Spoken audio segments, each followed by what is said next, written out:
بسم الله الرحمن الرحيم waxaynu eegaynaa casharkan ku eegaynaa haddii ilaahay inoo qadaro data controlska so database-kii hadduu inoo samaysan yahay data controlska laba inuu kala qaybinay waxaynu kala qaybinay kuwa datada muujinaya sida grid view-ga data list details view and kuwaas lamida waa kuwa datada muujinaya ama interface ka noqonaya oo userku uu arkayo la macaamilayo data source control kuna waa kuwa datada u keenaya intaas bay kala yihiin so SQL data source aynu ka bilowno iyo grid view aynu ka bilaabayna grid view is a tabular waa sida table ku samaysan yahay control marka data soo display gareyn karaa uu edit gareyn karaa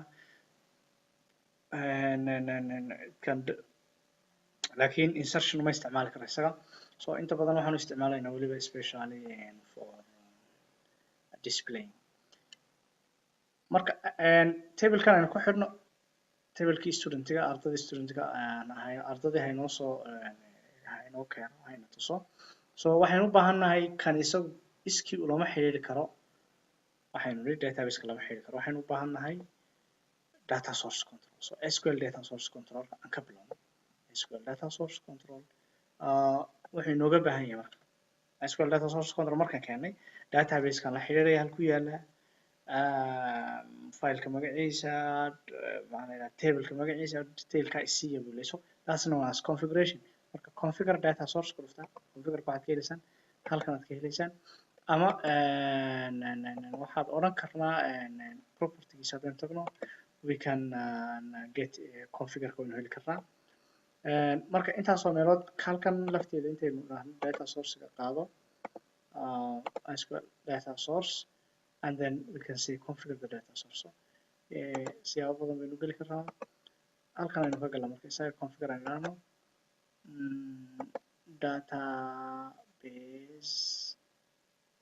database-keena waa inaynu soo doorano database-keenu normally marka uu halkan yaallo halkan ku imanaya so imika muusan imanin database-ku maadaama waxaa dhacay database connection string mar hore sii samaysnaa mar hore ayuu sii jiray so kaasii jiray oo isticmaali kartaa wuxuu ku tilmaamayaa file-kaagu meeshu yaallo iyo detail-ku isticmaalayay tilmaanta kaas so database file-ka dhex yaalla project-gaaga ayuu isticmaalayaa connection string oo sii save garaysan so hadduu sii save garaysanay database-ka magaciisa kuu keenaya hadduu database-kaagu server-ka ku xiriirsan yahay new connection baad oranaysaa in fact haddii aad server explorer-ka tagto connect soo tiri halkan uu liiska kaa tusaya you can see just here kaas server-ku DB-gaas server-ku ku xiriirsan yahay hadduuna halkan aadan connect ka oran halkan aad connect ka oran kartaa so server-kaa dooran kadib aad database-keeda rabtid dooranaysaa you continue that way SQL Express-kaasaan doortay database-yada ku jira oo dhan baan tus oranaya database-kii ku jiray oo dhan buu tusayaa so kuwaas mid ka mid aynu dooranaynaa hadduu yahay server-ka ku dhex samayna haddii kaloo database-keena yahay magaciisa halkan imanaya ama connection string waxa weeyaan magaciisii oo lagu dhex save gareeyay file-kan web config ayuu dhex yaallaa so connection string-aa isticmaalo next then wuxuu kuu keenayaa table-ladii ku jiray database-ka aynu soo sheegnay oo dhammaystiran buu kuu keenayaa table-keeda rabtaa inaad la macaamilooto next test query u shaqeynaya marka data source control finish markaanu finish nidhaahno waxaynu ahaa data source-ga waynu soo siinay haddaynu source code-kiisa eegno what we will see is waxaynu arkaynaa command-ga aynu siinay iyo connection string-ga baynu arkaynaa inta haddaynu aragno grid view haddaan tagno data source-gii aynu siinay oo kan ah ID-giisu ID-ga aynu siinay so kani wuxuu soo akhriyo ayuu kan isticmaali doonaa garanay then let's run it see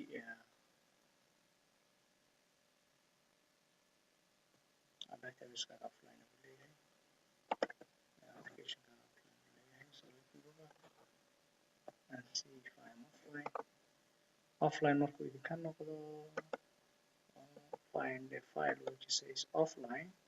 So there is no offline file. It has already removed it for me. Now okay. Datadii usoo akhriyay grid viewgii, data sourcigi baa usoo akhriyay, data sourciga u dhigay. Marka intaas ayay ku eg tahay in aad database ka soo akhrido database-ka. Laakiin ma doonayno inta badan in ardayda sida yihiin lagu soo akhriyo. List of students ku yahay list of students. Saa in soo baxa ma doonayno. Waxaan doonaynaa department in wax la doorto. marka la doorto department-ga inuu ku soo baxaan doonaynaa. Department-ga la doortay ardayda ku diiwaan gashan soo baxay. So for that grid view baan isticmaalaynaa. Grid view-ga sorry waxaan jeedaa drop down list baan isticmaalaa. Drop down list-gana waxaan rabnaa department-ga inuu soo qaado, soo populate garayo. Marka isaguna data source control baahan yahay database-ka lagu xidhay. Haddaan lagu xidhin database-ka uma baahin. We can see edit item, halkan item kaga soo daray. Laakiin wixii dynamic oo database-ka laga soo akhrinayo sida department oo kale ka soo akhrisan leenahay. Data source ku sameeynaa. Data source cusub baan sameeynaa. Data source-ga laba siyaabood baan sameeynaa. Inaan isaga marka hore ka horeyno inaan control isticmaalay ka horeyno control ka sameeyso kuna dhaqmo. This is one way SQL data source sameeynaa. Source 2 sameeynaa. So continue. And then connection string ay isticmaalaya. Connection string wuxuu taagan yahay database file-kaygu uu taagan yahay. Mar kaliya ayuu save garaysanayaan. It continues using department-ga soo qabsanayay waxaan ka rabnaa department-ga all mar all columns all taas waxay u taagan tahay start taas. It stands for all columns from departments everything from department. Man waxaan rabnaa code iyo name kaliya labadaas column ayaan rabnaa name-ku soo baxay iyo code-ku xagga ku qorsoonaan. Okay and finish. Markaan finish nidhaahno SQL waan sameynay data source control-kii. Laakiin haddana data source control-kii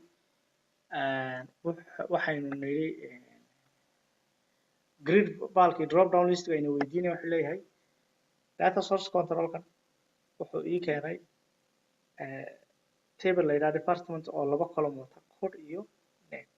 Marka field walba wax kasto element list item kasto soo display gareeyo list item-ku list control-ku afwan laba shay ka kooban yahay text and value. Text-ga waa kan uu soo muujinayo arkayso value-guna xagga dambe ku qarsoonaya waxa loo isticmaalaa maamulka loo isticmaalo for administration purpose. So name-ka soo display gareeyo code-kana xagga dambe ku haysan lahayn. Fine. Then kan aynu ku noqonaynaa configure baan leenahay. Kan data source control-ka hore oo students-ko dhan soo akhrinayay baan leenahay. Students-ko dhan ma rabno. Laakiin waxaan rabnaa students-ka department-koodu yahay where department equals to control-ka wixii laga soo dooran doono. Control doorto marka halkan. Control-kaas ayaa laga soo siin doonaa value-ga laakiin department-ga control-ka laga soo siiyo baan soo saaran leenahay. Control-kii waa kee weyn yiri marka. Which control? Control ID-giisii control-iskii ku jira computer-kaaga dhan keenay list drop down list-ga aad ka qaadanaysaa baan ku leenahay. Add. Okay, then you are good to go. oo dhameystiraya. Imika markii hore select all from student kaliya soo dhigay waxay macnaheedu ahayd ardayda oo dhan keen bixin column-yadooda oo dhan keen bixin. Imika laakiin maxaa leenahay ardayda department-goodu uu la mid noqdo parameter-kaas departments oo ka iman doona drop down list. Ardayda department-goodu ka noqdo kaliya ayaad soo qaadaysaa baan leenahay. Fine. And now let's run. By the way, Visual Studio markaad run tirahdaan saving uu save garaynaya automatically waa uu save garaynaya. Marka save iyo run isku mid hadadan redundant ahayn. Marka muxuu sameeyay marka accounting baa dooran accounting inta ahayd kaliya soo akhri. Wuxuu ka qaatay accounting kan uu ka qaatay code-kii accounting name-kii mooyaane code ku qaatay. Waxaan niri element-ka saddexda element waxay ka kooban yihiin text-ga aynu arkayno iyo code ku lifaaqan. Wani field-ka kale code ahaa ma arkayno laakiin ku lifaaqan. So kani wuxuu isticmaalay data source control kale uu isticmaalay code-kii uu isticmaalay code-kii oo ACCT ah soo arkaysan accounting ma uu isticmaalay. Then let's change to human resource gaan u bedel ma shaqeynayo waxaynu u baahnaa marka si uu u shaqeeyo filekani serverka looma dirayo it is not being sent to server so we need a kind of postback baan u baahnaa wax sameeya buttonkaa sameeya sida caadiga laakiin waxaynu nidhi web controlskoo dhani way leeyihin dabeecadda haddii aad auto postback oo true ka dhigto matalan auto postbackan true haddaynu ka dhigno drop downka isagaa sidii buttonka u shaqeynaya it will send the file to the server so let's go back and change the enable auto postback or you say let me stop this you go to its properties and then you set auto postback true auto postback sidiisa horeba waxa weeyaan false weey sidiisa horeba maxay waa false marka labada meeloodba waad ka set gareyn kartaa you can just say enable which is enable imika true markaan ka dhigno enable buu noqday so haddaynu dib u noqono